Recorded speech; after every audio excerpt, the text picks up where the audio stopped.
งี่เง่าทีมเป็นจำเลยของคุณ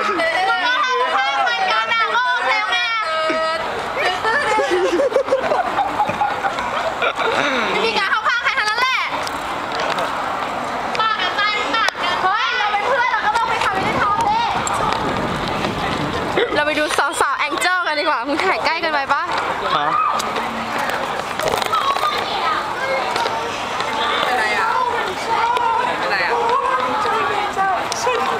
ทีมรอก่อน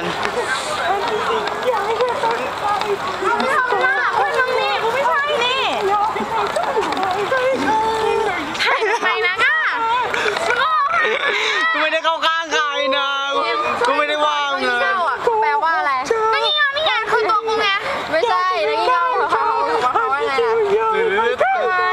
นี่ไงกูว่ากูเขาถูกเสมอแล้วกูก็ผิดเสมออ่ะก็นี่ไงคือตัวกูไงป้ายดราม่าหน่อยแบบมองกล้องแล้วร้องไห้ฟ้องกับกูว่าจริงหรือไม่ว่าสังคมรังแกฉันอาจารย์ดูดิไปเอาปากไปกินข้าวไปบอกว่าสังคมรังแกเนี่ยเป็นไงล่ะนี่อาจารย์ก็ว่ามึงอาจารย์จะพานมึงอะแกของมึงจุดเหตุก่อนดีมันไม่ดูยาดีมันร้อนดีจะรออะไรรอกระปุลีรอกระปุลีสังคมให้โอกาสมึงนะเว้ยนี่คือทรงผมสายพานสายพานอะไรคือสายป่านเป็นญาติห่างๆสายป่าน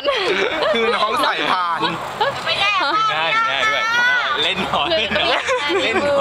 เบื่อโอ้ได้โติดลิ้นตายอะมึงกูเตรียมกันแล้วมึงทำอย่างเงี้ยทำอะไร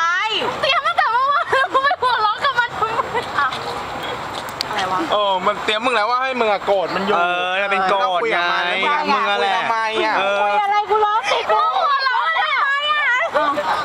กูคุยกับมึงเหรอกูร้องเพลงไอ้สัตว์มันซ้อนแผนอีนาธานตั้งแต่เมื่อวานน่ะที่มึงหลอกกูมึงกลับเชียงคานไปเลยไปกลับเชียงคานไปเลยทุกคนขอโหวตมึงนะมึงยิ่งกว่ามันคณารีหนอีก